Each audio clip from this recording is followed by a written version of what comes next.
Welcome to The New Next, a podcast that addresses current events and how they will impact the future. Co-hosted by the inquisitive public speaking champion, Mike McVeigh, and energy, economics, and technology expert, Matt Jensen. Join us as we explore all things energy, economic, tech, and political, and how they will affect our future. We very lightly talked about this before, and then we had a beautiful 30-minute conversation that the recording didn't work, but we talked a little bit about some of the technology changes and the idea that Amazon specifically is working towards having Alexa mimic the voices of deceased loved ones. And we said we want to get back to that in the future. And like I said, we had this beautiful conversation that didn't make it. But I did a Facebook survey, and again, it's an impromptu, it's not official or anything, but these are some of the responses that people gave.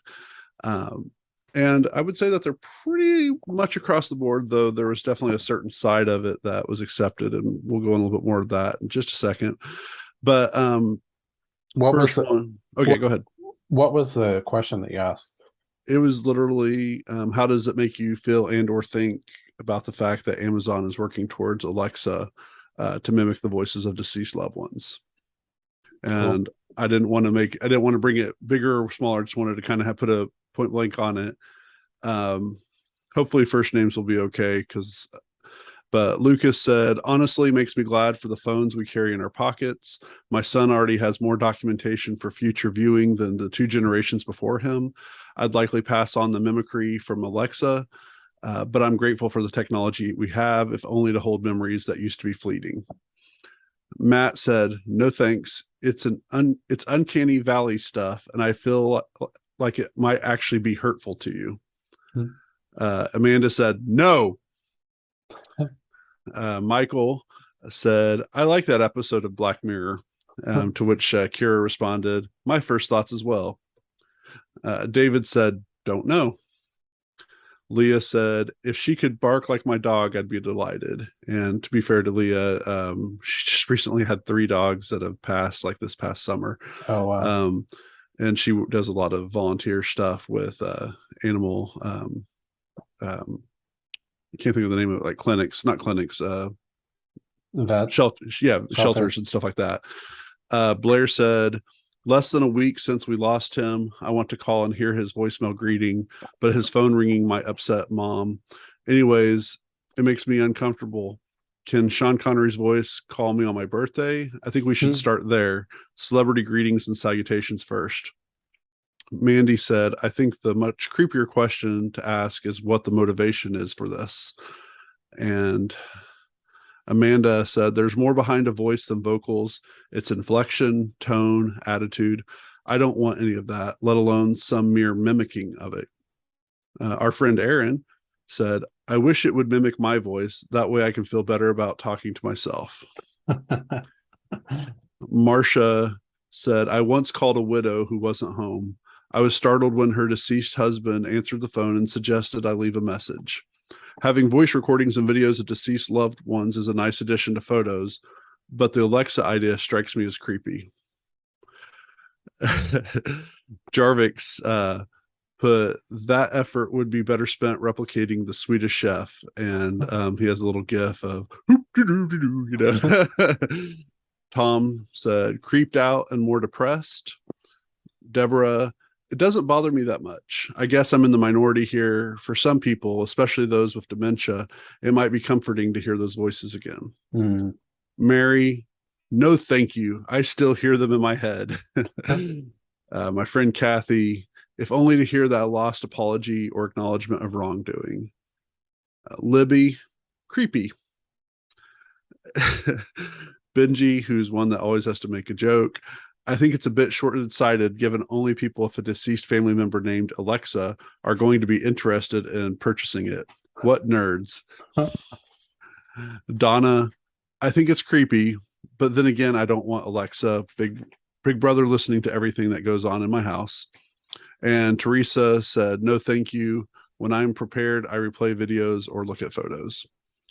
And that's this was a survey done on July like 12th, and I think all the last one came in sometime that week. So it'd be a little bit interesting. One of the things that brought this on, in particular, well, in fact, you're the one that brought up the idea, so I'll let you. Why did this come up specifically, Matt? Well, like there's been a lot of advancements in AI and stuff, and one in particular, my best friend works for a company called Copy.ai, and they use the OpenAI GPT-3 model. It's basically a language model to essentially create marketing copy, social media posts, and stuff like that out of thin air. So you basically put in a couple keywords, and it will write, you know, copy to marketing for you or stuff for website and stuff. Right. Which is, I think, really interesting. So, Copy AI uses the GPT-3 protocol, and GPT-2 was a little more janky. So it's just amazing to see what sort of stuff has come out of there, from basically the mimicking the language sort of stuff. And we kind of already know with deep fakes and stuff like that, and the ability to mimic voices, how far along that is. So really to kind of get the structure of language down so that you can kind of communicate in the way that humans are able to communicate, with the visual and the audio mimicry for AI. It's pretty amazing. So some of the stuff that we were throwing around was also that Samsung Labs, the one-shot avatars, where it basically just takes one photo of you and turns you into like a 3D avatar.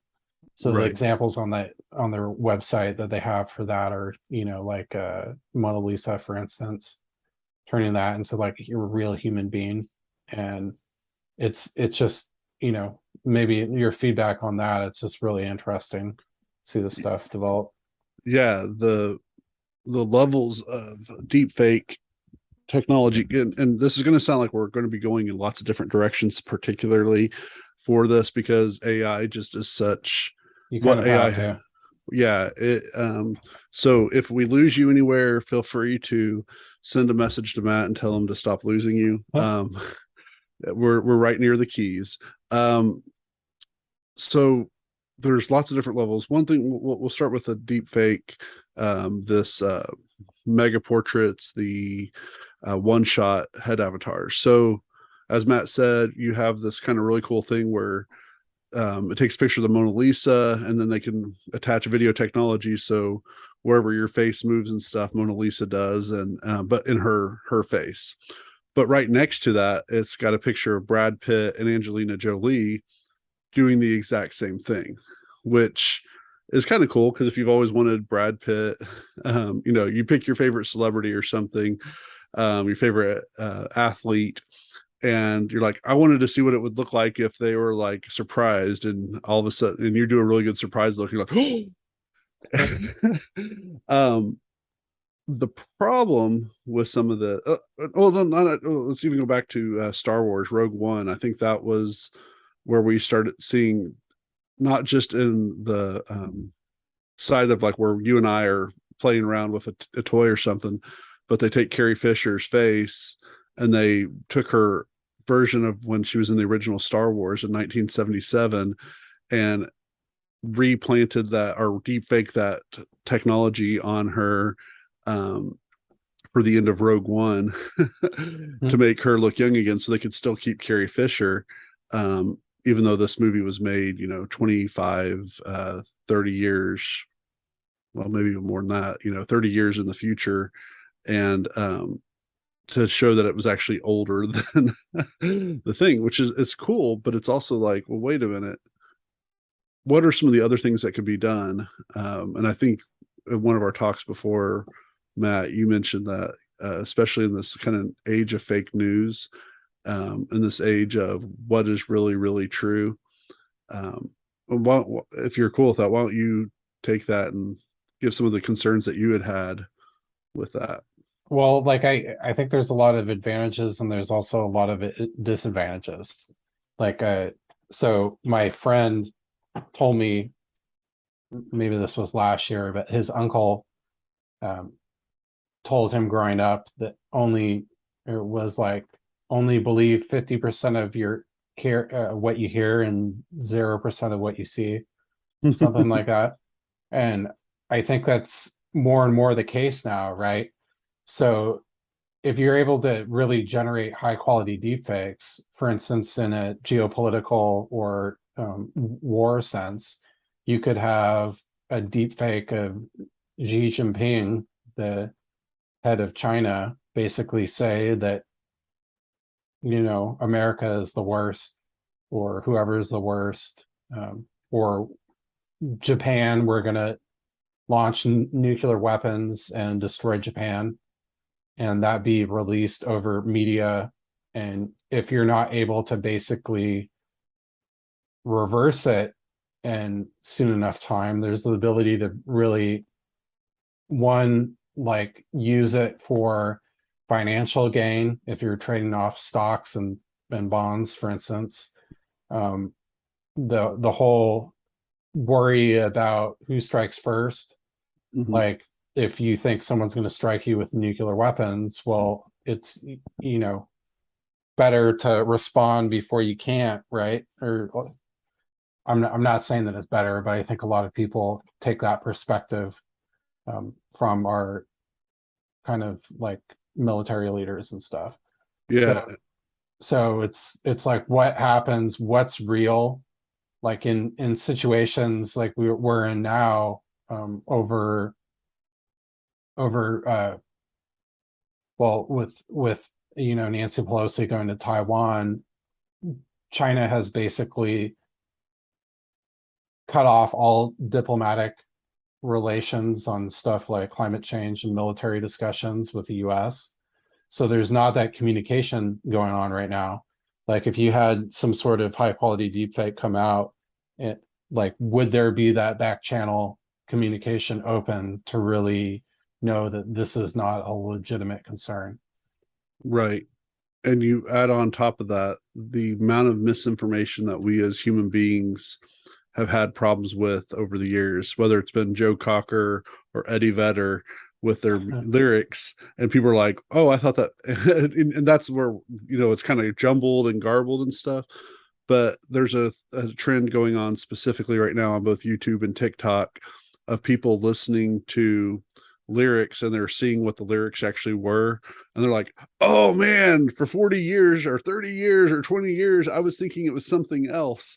And now and you have this kind of weird Mandela, in fact, like a reverse Mandela Yeah. effect of what is really real. And kind of have some Matrix-esque kind of feel to it, except the only difference is that, at least for us, the best that we know, the world that we know that we all are interacting in, this is the real world. So uh, I Is it? remember, go ahead. Is it? It may just be a simulation. So, It might be, but it's a well, simulation there that we're probably is. at least all of us are sharing at the same time. That there's some kind of consciousness that we're agreeing that this simulation is the same simulation that I'm in. Well, we can agree to disagree on that Okay, well, dear. for another time. Well, and that is definitely gonna play into it, is then what is really real. And um that puts us in a trap that really it can lead to an anarchy type mindset. It can lead to a very negative space of where no one knows what to believe, so they just refuse to believe anything. um I think of specifically with the current and the pre three the th- three previous presidents, that things that were a little bit garbled, little bit, the sound recording clipped or something, and media from both sides would say, oh, this is what really Bush or Obama or Trump or Biden said, when it was not at all what they said. Yeah. And that's with current technology. How much so where you, I mean, we have all these impressionists and stuff, and people are like, oh no, I saw Biden say this, or I saw Obama say this, or I saw Bush or Trump say this, but they saw someone just doing a really good mimicry job. That's not even counting into deep fake. That's not even counting into using voice technology and stuff. That's just someone, doing a Michael Winslow Yeah. and just being very convincing with what they're saying. Um, and it's a little scary knowing what this could lead to. But it is fun. There's one of those deep fake apps that Rob, I don't know if it was Rob introduced it, but one of us, and so I just took it. I took like our little group of guys and put our faces in different things. So I was Rambo, you were Jim Carrey from Liar Liar. I had Rob and Brad. Actually, I think I had all four of us as the mean girls doing the Christmas dance. Yeah. By the way, if you would like a copy of that, it's only going to be $5,000, just payable to Mike McVeigh. I'll give you and Brad at least $5 each, Hmm. Rob. And it's a little fun thing to do until you realize, like, what if someone actually took those same things and put you in a situation? Uh, documentation so far, I'm thinking of the negative things, but there's some really cool things that can go with this as well. Is you can finally have that superstar. All of you have been Huh. wanting Matt to speak at your conventions or your birthday parties or whatever. Well, now you can just get a picture of Matt and you can post it up there, and then the deep fake technology and the different AI type stuff, you can just have Matt basically talk about things that sound Matt-ish. Well, I think it's really interesting. Like the whole GPT-3 framework is built off of essentially scraping data from the internet, so communications, videos, etc., Mm-hmm. and creating a framework around it. So when we interact on the internet, we're really kind of already engaging in a simulated environment, correct? So this is basically re-simulating the simulation. And I think it's very, um, there's a high degree of availability to really mimic that. Yeah. With us being more beings that are communicating over digital means now than face to face, Mm-hmm. it's very there's so many interesting angles on this to see how you're the technology is basically working within a simulated environment that really is situated well to pull out the information to create an additional simulated environment that can re-simulate in there. And like I think if you've ever seen, for the most part, a lot of the crude bots, whether they're commenting on news or on Twitter and stuff like that, you can maybe not necessarily pick them out by their language, but you're like, oh, this person's tweeted 100,000 times in this year. It's probably not humanly possible. Right. So, but thinking about, so we have this Ukraine war or Russia war going on, and I've at least noticed just a high degree, really, um, not only like the physical war on the ground, but there's definitely propaganda wars going on both sides, where both sides are using an extreme amount of misinformation to really um, quell public support and also get money for their cause. Right. And think about layering in some of this stuff too, uh, like like a leaked video of fake Putin talking about ordering war crimes in certain areas and stuff like that. Mm-hmm. It's if it's yeah, there's a lot of ways that you can. So you can probably, if you have like the base recording, you can probably strip out to see whether or not it's legit. But if, for instance, you had it go through a what it looks like a closed circuit TV monitor, and then you had someone taking a picture of a phone on that. There's no way necessarily to see whether or not that's essentially a legitimate recording from the bass side, whether or not it's been edited. So there's all this way to kind of manipulate stuff that play off of people's psychology, Hmm. um, that it's used in the wrong way, it can basically lead, I would say, to total destruction.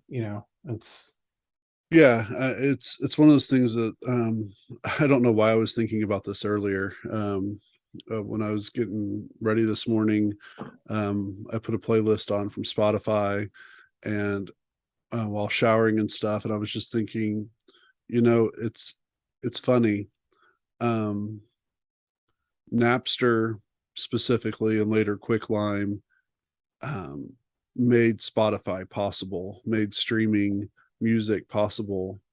And the reason why Napster was such a negative thing and Quicklime were such a negative thing was because uh, very few bands actually were affected by this, even though a few of them, like Metallica, specifically spoke up about it. But the people who were losing money were not the bands; it was the music studios, the music production places, and stuff. They were allegedly losing a lot of money. But what they found is that um, Napster and Quicklime allowed for people to sample music that they would never have bought, and they're like, "Oh, I like that," and then they might download a bootleg version, but they'd actually go to the store and they would buy. So if they sampled Metallica, they're like, "Oh wow, I like some of their non-popular stuff," and then huh, they would go and buy 2 or 3 albums of Metallica. And so most and this seems to go counter to how we think. We're like, oh, if you can get it for free and you can bootleg it, why would you pay for it? yeah, um but they found like a really high percentage. In fact, it increased record sales, it didn't decrease record sales. um but they were worried about the one or the maybe the 5% of people who literally kept everything, but didn't yeah, pay a they dime. lost control of it. And so they did all this stuff, and now what's funny is we have Spotify, Pandora, a couple things like that, where the musicians are making less money now from their music than ever before, and the music production places are actually making more money because of the deal they have with Spotify and Pandora. Yeah, um, and I don't know if it's better or worse for the consumer, but it creates an industry that's not safe for those who are creating the content. um, and this is kind of like, it's not, we've talked a lot about technology and energy, where we make decisions at one point thinking like, oh, this is the way we should do it, and then 25 years later we have a landfill for full of um, you know uh, um, solar panels and stuff that we can't do anything with. And the effects of some of the stuff with AI, and we'll use the Alexa bringing someone from death. I kind of like what Lucas said, where he's like, "I'm glad I have a cell phone that can record a lot more than what my parents and my grandparents were able to put, and this is yeah, something that my child can have." And I think that's a really great perspective. And I think there's a few other people that had similar ones. Um, in fact, you sent me an article about a grandmother talks to her mourners at the funeral, huh, and they use some. So what's so funny about all this is the way they made it sound like is that they did this something that was really technology focused, but all they did was she spent several hours over a 2-day period answering 75 questions, huh, where she gave 2-minute video answers, and then they give these questions to the people in the audience, and anybody in the audience could watch it. And so they just see a recording, and they did a holographic thing, which I guess is cool or whatever, but it was basically 40 pounds, so about $50. So really actually a fairly cheap yeah. thing. But they saw her get cremated like the day before, and then all of a sudden at her funeral she's up there. And And the things that they were talking about, specifically what the people at the funeral enjoyed, where she talked about things that she would never have talked about when she was alive. And that part I find like really cool. She talked about her religious background. She married a Methodist minister, but she did a lot of work with the Jewish Holocaust, with the Jewish community as a whole, but specifically in Holocaust teaching of how to keep from that kind of things. And then Wasn't she in the Holocaust? I think so. It gets kind of muddy. If she was like she was like literally born in the middle of it or something, because of her age. Yeah. Yeah, Um, I think the thing that really kind of hit me about that was the use case of it. mhm. Because we know, like, granted, it's probably not cheap to do right now, but we know that you can essentially do that where someone could really communicate with her real time, like build essentially a AI version of her rather than having be the rudimentary recording sort of thing. Mhm. We talked about the one shot avatars, basically building a realistic version with actual like human expression and stuff like that. Um, the GPT-3 framework, like, copy AI is using that, but being able to like pull in information from humans and create human sounding and cognitively correct like statements that seem like a human has written it. So, and then, with Amazon mimicking the voice, you put those three things together, you have a real voice, a real look of the body and head that looks like a real person, and then you Right. have them sound like use communication sort of stuff, like ingest language and questions in, and then spit out stuff that really sounds exactly like them. Like it seems like the technology is here to basically have that in real life, where it seems like you're, you know, like we're talking about how our a lot of our world this year is in a digital simulation. It's basically being in that digital simulation with someone like you are in a Zoom call or something like that. Like it's seeing all three of those aspects come together is really interesting when you're talking about, well, for instance, like go back to the geopolitical sense. Right. You could have a news channel thinking that they're interviewing like Putin or Xi Jinping or Biden or Donald Trump or someone like that, where they're basically responding that they're gonna bomb this place to rubble, and they're asking questions real time. Like there's no reason to think anything different. And you know, a lot of these people are old in old age anyways. So a little weird things here or there um, wouldn't really necessarily like make you think that that's not real, essentially. Yeah. Um, and I kind of want to move to this where some of the practical applications, we because we're talking about what if kind of things, but a couple things that have happened both in pop culture and then actually is going on in Japan right now. I'm a huge fan of the Orville. On It's on Hulu. It's Seth MacFarlane's version of Star Trek, basically, Yeah. and they deal a lot, especially in this most recent third season. They deal a lot with loss and longing. So, because like a lot of the like, so we started off with Alexa, somebody that you cared about dying, and so if you're a fan of Star Trek, I'm not a huge Star Trek person, but like from Next Generation on, it seems like they have that machine that basically makes you feel like you're in the middle of any kind of story that you want to be a part of. Like you can be a part of the Old West and there's a saloon, and you interact with people. I think it was Voyager because that was the one that I tried watching the longest. With Um, Janeway. yeah, Janeway. Love her. She has a relationship with Leonardo da Vinci, where Yeah. she learns from him how to do all this great engineering and art kind of stuff, and really cool things. Well, the Orville takes it a little bit further, and when somebody dies, a kid tries to recreate the thing, and it's like, but it's still the same person. And the mom's like, well, it's not the same person. This is just a hologram. Or even though, but I can touch it, I can feel it. And the mom's like, but you're not touching that person. You're touching a recreation of that person.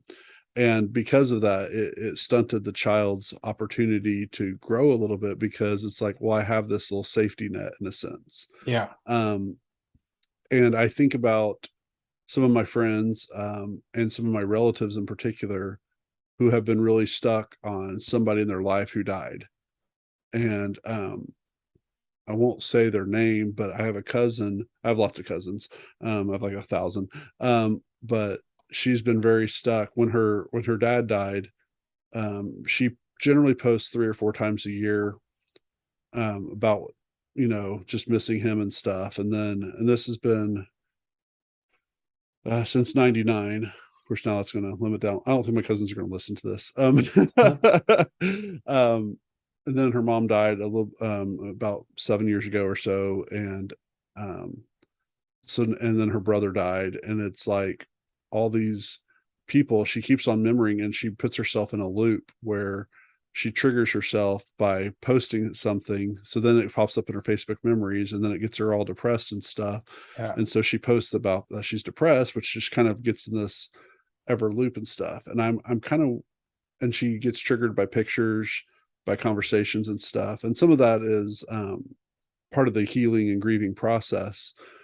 But there, at some point, there's kind of, and I guess this is an opinion, it's a psychological opinion, but eventually you should be able to grow out of that a little bit. Like the hurt is never gone, but I think I saw this picture from my friend's Chris on Facebook. Your pain or whatever is still there, your loss, but at first it's in a small jar, and so it feels like it takes up everything. But as you grow, the pain still takes up the same amount of space, but the rest of you is now bigger and can, it's no longer the only focus of it. Rather than kind of being in the PTSD. Right. Um, and I so Japan, and I sent you the links on those, and I know you didn't have enough time necessarily to go through them, Yeah, just but popping open. there's a, maybe we'll put this in the show notes. This is as old as 2017. I remember seeing this on the news, which I don't watch news very often, so whenever I see news, I really really notice it. But there's a holographic girl in a jar, which is a Japanese home assistant. And basically there's these little, I don't know if this specific video shows it, but it in each room in like the person's house, she'll pop up and she'll talk to the person. And part of this has to do with a loneliness factor, um, or this is what the news report had said, because of a loneliness factor, and that men were having a hard time um, taking the chances to meet women. Huh. um, we have some stereotypical, really harsh things about that. Like we'll call them nerds, or we'll call them losers and stuff. I would just say just a typical guy that is definitely not a people person. And these home assistants provide the emotional comfort of what allegedly having a spouse or a friend to live with and stuff kind of, um, and then in the stereotypical way, they've also become very fantasized and sexualized, uh, to try to help simulate some other things. The other article I sent you, which was actually 2 years prior, because so that um, the Japanese home assistant I saw in 2017, and 2015, Japanese scientists started creating touchable holograms. Um, and so when you start putting all this together, like what we've been talking about, someone who's dead, who is now talking to you at their after they're dead, you have deep fakes and AI technology that can take a picture and we can animate it however we want to. You take in the fact that we can have these assistants that can feel very real, and Black Mirror probably is a great way of of looking at some of the understanding for the longing, but also the creepiness factor Mm. of something that is not, but it is. And then all of a sudden now you can touch the holograms. Like Yeah. you can actually physically interact with holograms. And I don't say this to be crude, but there's a really big industry in the sex industry that buying dolls and things to simulate the other person. But you start putting these together and you can have a complete relationship, and maybe this isn't a bad thing. I really don't know. My upbringing says it's a bad thing. Maybe I could say it that way. Well, there was that movie with Javier Bardem, maybe, I don't know, called Her, Hmm. and that was a guy falling in love with basically Siri. I Right. I never saw it, but yeah, like I've heard about it. on a non-love sexual sense, like you brought up the PTSD, and I know that uh, there's maybe a common thing with a lot of people that have been in military situations where they've lost people in their troop or friends and stuff that they thought that they could have saved, that they have deep guilt and PTSD over that.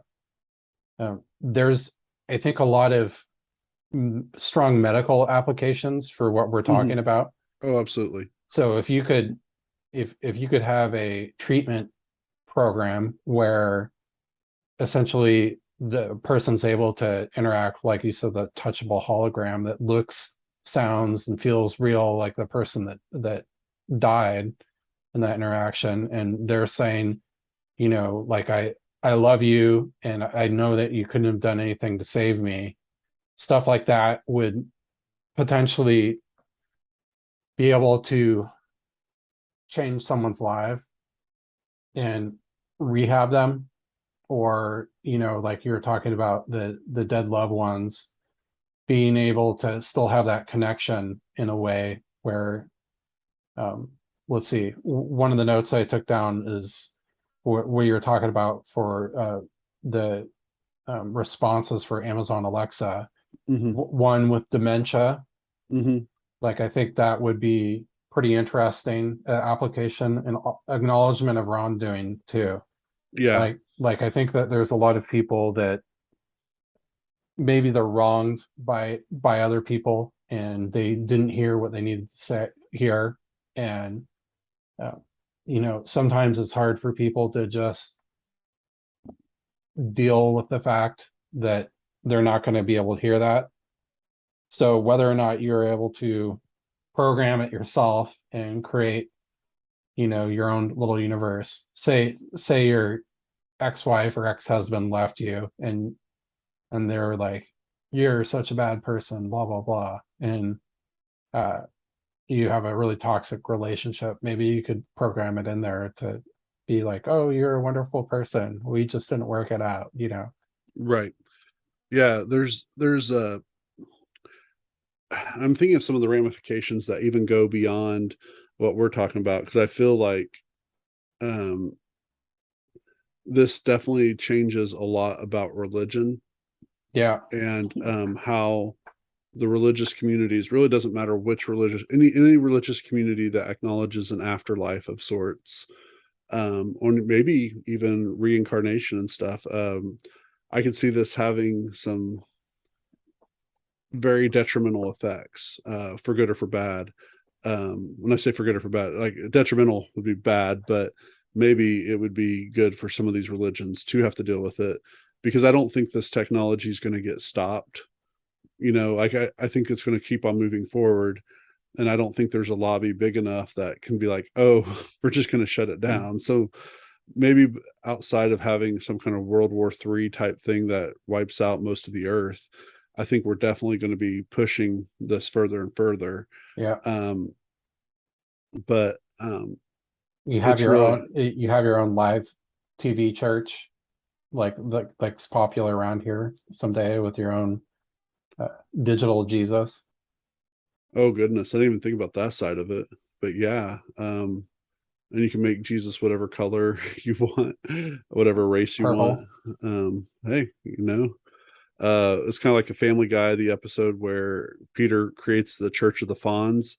Hmm. Um, and then later, there's a Church of the Jeffersons, and they're moving on up, and these all these fad religions. I mean, like I say, we jokingly, but also, if the technology's there, where you could have a young Henry Winkler doing this, I'm also the religious side, like how do you deal with death and dying? Like Elizabeth Kubler-Ross wrote a great book, and it wasn't for religion, but a lot of the religion, like my church and stuff, was very big on how do you deal with someone who's death and dying. And we're and the medical side is probably going on a whole other thing, but being able to deal with grief and being able to deal with loss is something that is healthy for us. Yeah. At least that's what we're saying right now. Maybe in 25 years, it'll be like the solar panels will be like, yeah, dealing with grief and stuff's a bad thing. But, someone that knows how to drive a stick shift today, as useless as it seems for the most part, the one time that you're in a car that has a stick shift, it's kind of nice to know how to deal with it. So it seems like there still has to be people um, that deal with that. And a lot of religions, what their main goal, I shouldn't say goal, one of the things that they provide as a service to the world is when someone loses someone, that's like the one time that they really experience the church world, the mosque world, the temple world, whatever institute of religion someone subscribes to. It Spaghetti monster. could be it, it having something that can talk to you forever, like they're still there, even though they're not. And then if we're able to touch them, um, that brings all sorts of weirdness. I'm not going to say creepy necessarily. And then what you mentioned, the thing that Kathy, or actually, before I say that, there's the element of how much regulation would be going on with all this, because the person who said like, well, Sean Connery giving their voice, I'm cool with that. Um, I believe that we're already probably at a point that you could have some people who just do voice acting that could you take the version of Sean Connery you want. Do you want the young James Bondish Sean Connery, or do you want the older, kind of mature Yeah. Sean Connery? And you could deep fake your way into doing another movie with Sean Connery. Um, and like, what rights does the deceased or the family of the deceased have of their image continuing to be used? Is it going to follow current copyright, where you have it for 100 years or within 100 years of the death of the person, or is it going to be kind of a Disney thing where they keep on appealing, like, well, Hmm. even though technically Mickey Mouse should be able to be used by anybody for whatever version they want, we're going to pay a lot of money to be allowed to make sure no one else can use Mickey Mouse.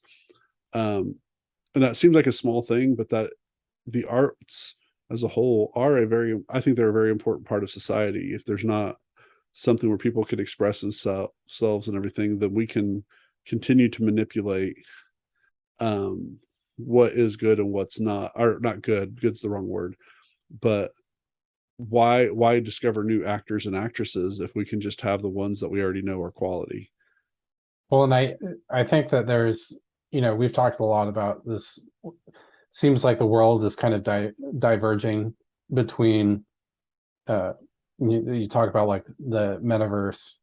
Um like I think that there's a lot of people that would like to spend their whole life in the metaverse. And I think on the other side, there's a lot of people pushing away from technology because they don't want to lose that feeling of what it means to be human.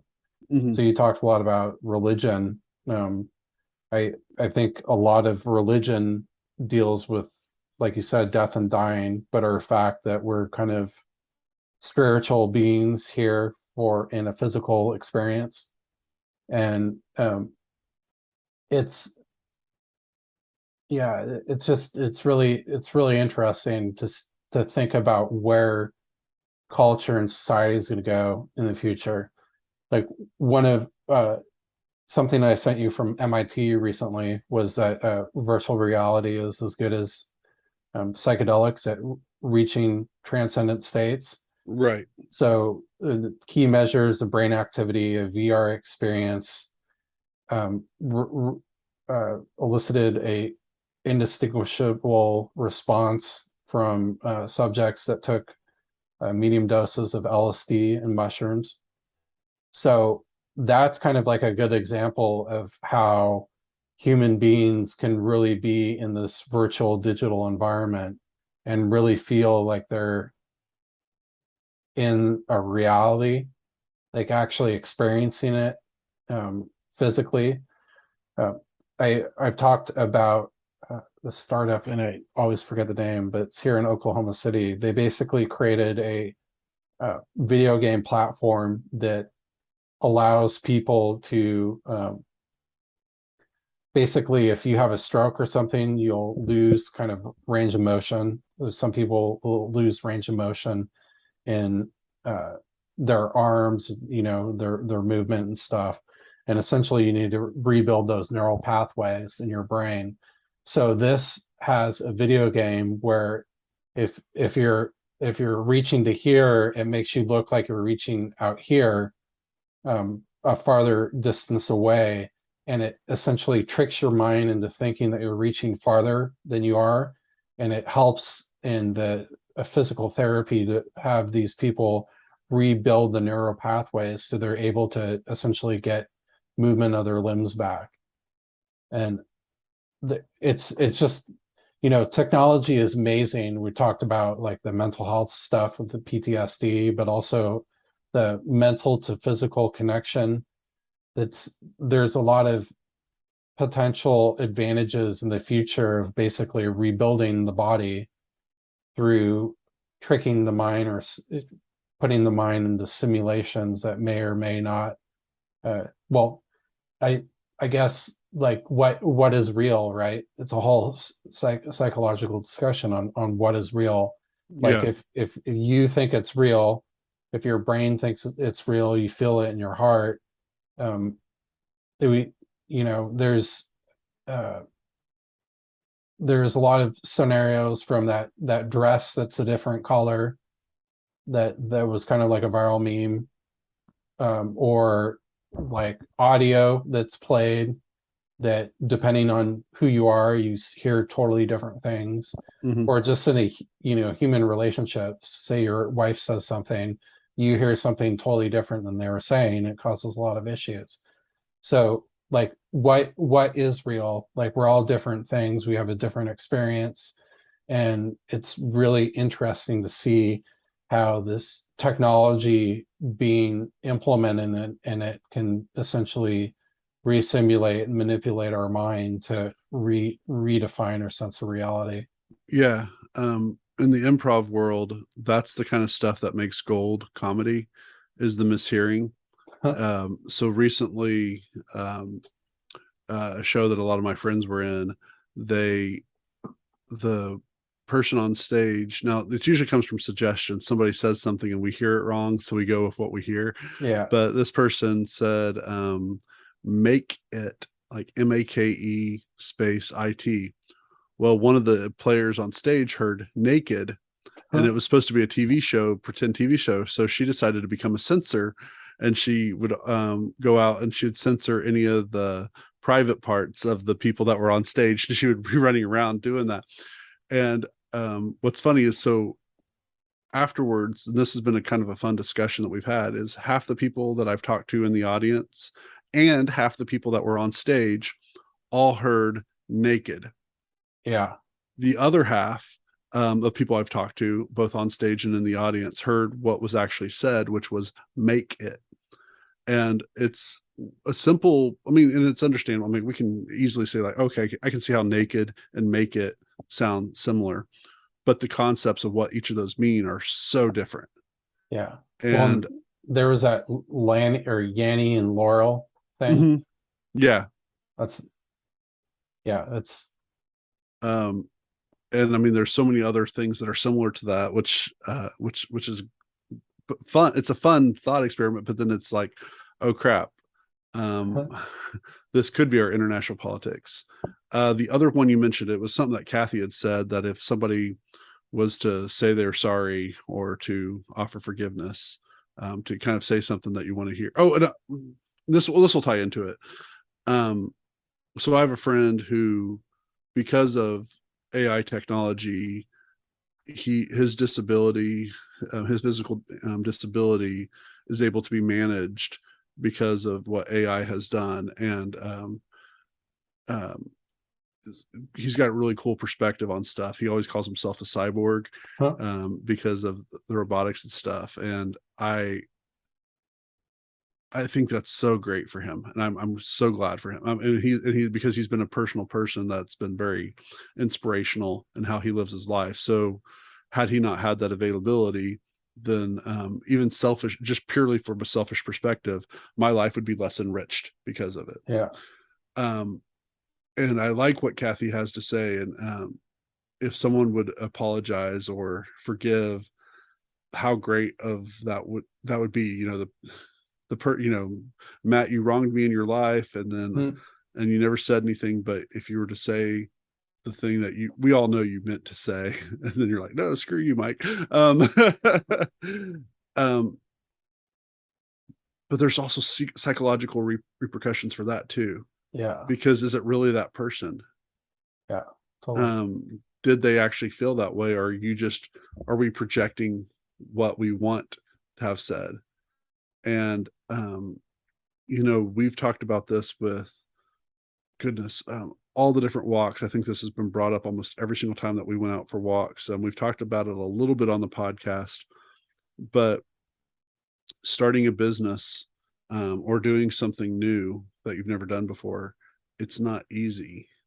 It's not, everything's probably not going to go your way. We might be like the dude from WeWork, Huh, but most of the time, and he worked his butt off too. So I don't even want to make it sound like um, it was just given to him. And there might be some inheritance type stuff, but you generally have to earn whatever you get in life. yeah. There are exceptions to that. Um, Well, I, a lot of the people that don't earn it, I think, in some ways, don't value it. mhm. It's a totally different experience.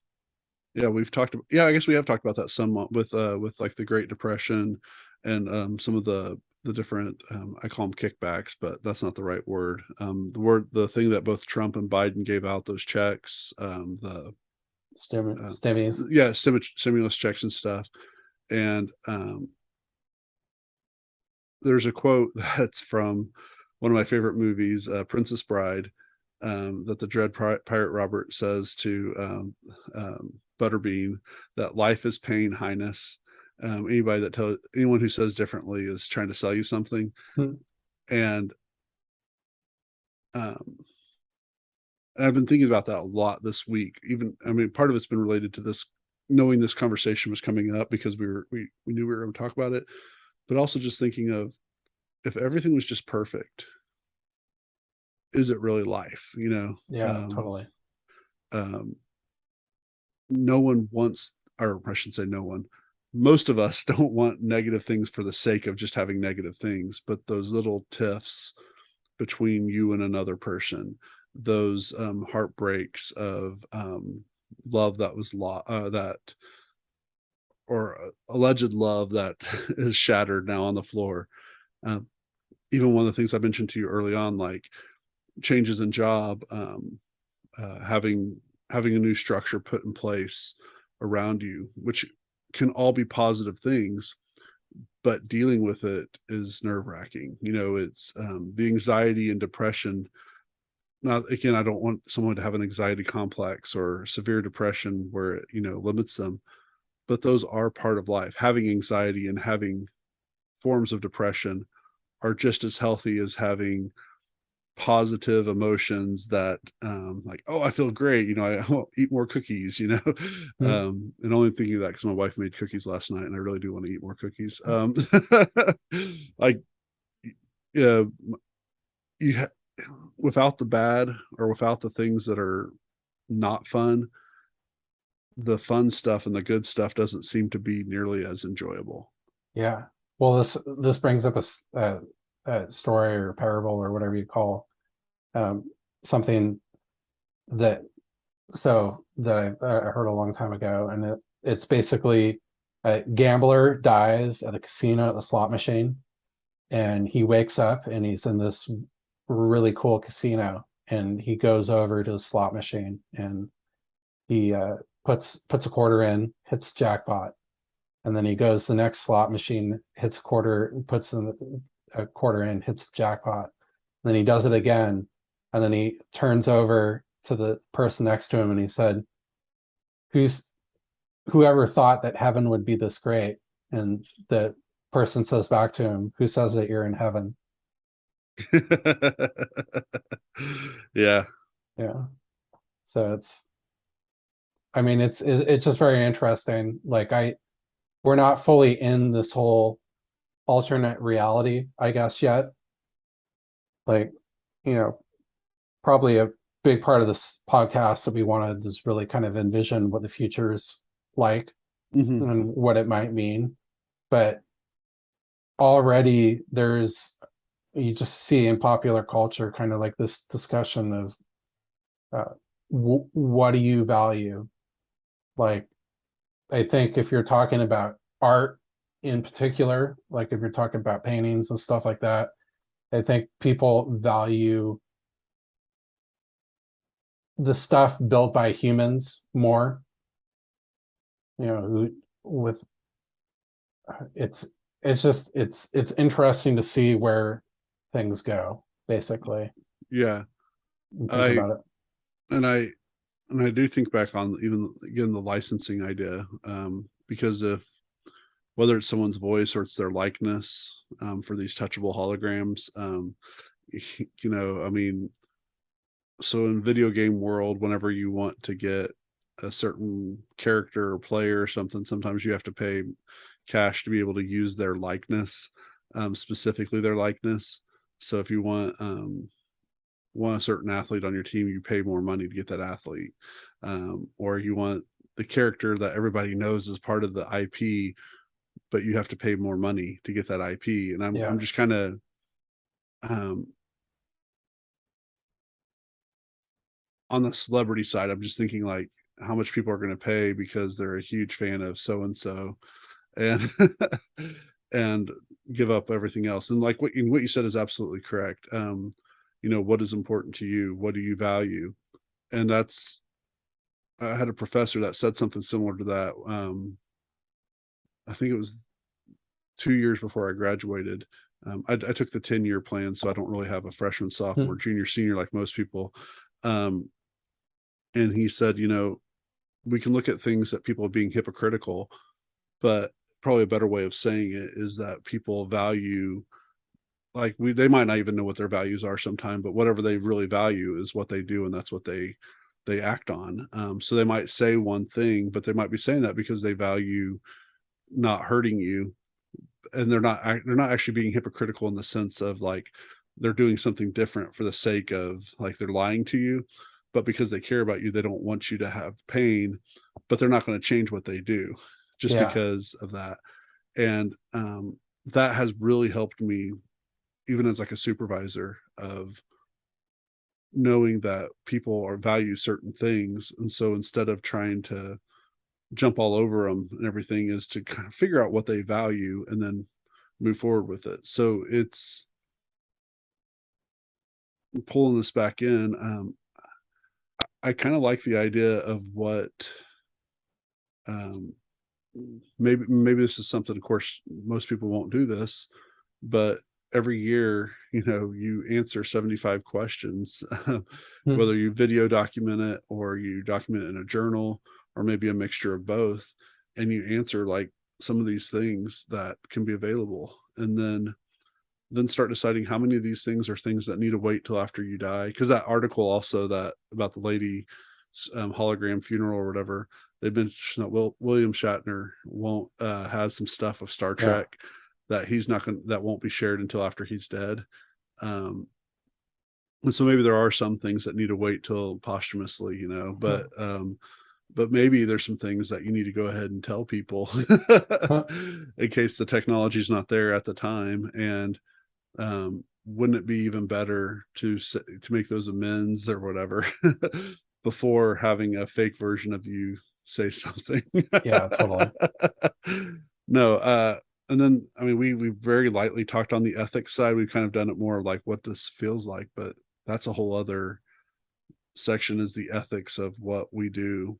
But I guess that's kind of what we talk about as a whole through every episode, right? Is Yeah. we just don't focus primarily on the ethics side of it. Yeah, totally. If you would like to learn more about the New Next podcast, find us at thenewnextpodcast.com, where you can suggest a topic you would like for us to cover. If you enjoyed what you heard, share the podcast, tell a friend about it, or rate us with 5 stars.